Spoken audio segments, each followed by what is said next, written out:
Good men. If you ask a modern woman about them, they'll probably look back at you with a sigh of exhaust and a glimmer of skepticism in their eye. Kind of like a child who's long since tired of seeking out the myths and magical creatures of their childhood imagination here in real life. Men of courage, valor, chivalry, character.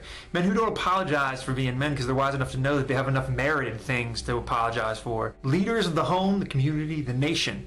Good fathers, faithful husbands, cornerstone of the family, and thus foundation of a nation. I mean, that's really what we're talking about when we talk about the quality of men. So what's gone wrong? Who or what is to blame for their extinction? When we talk about societal ills, from crime rates to failing schools, from violence to poverty, aren't we really dancing around the elephant in the room? Good men have gone the way of the buffalo, and we're living with the consequences.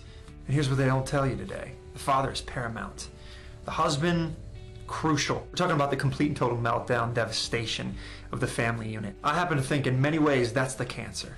Everything else is just a symptom of that cancer. Men not being there, not being faithful, not raising their children, not finding that pivotal point of purpose in our society is the cancer. Fatherless rates in some facets of our society have reached 70%, and the rest of the country is hard on its heels. Husbands now trade in wives like used cars with alarming regularity. And let's be honest, too many men who are around, they choose a flat screen, an armchair, and a remote over a couch with their son, hugs with their daughters. And of course, there's many men who elude this generalization with shining colors. I know that.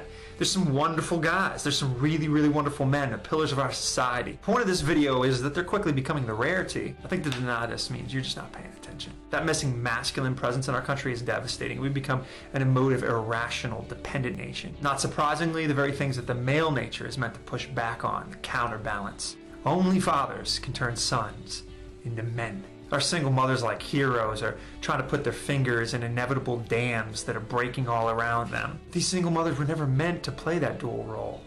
Children need their fathers just as badly as they need their mothers. We're hemorrhaging, cracking, crumbling as a culture, and I contend that the missing mortar in our ruinous Rome is good men. To stem this tide, I think the first thing we need to do is admit we've been wrong. Young men need to step up, and much, much, much more should be expected of them. When they shirk or irresponsibly avoid their responsibilities, they shouldn't receive shelter. They should receive shame. Fathers need to first seek out what God expects from them, and then discipline their lives to that implementation. Listen, the stakes are too high. The consequences of not doing this are way too great. I throw myself right into the crowd before the firing squad shoots.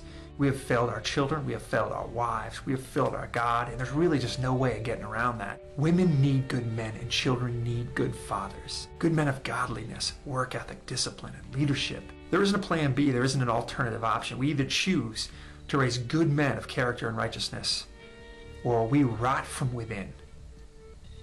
This is the time of choosing.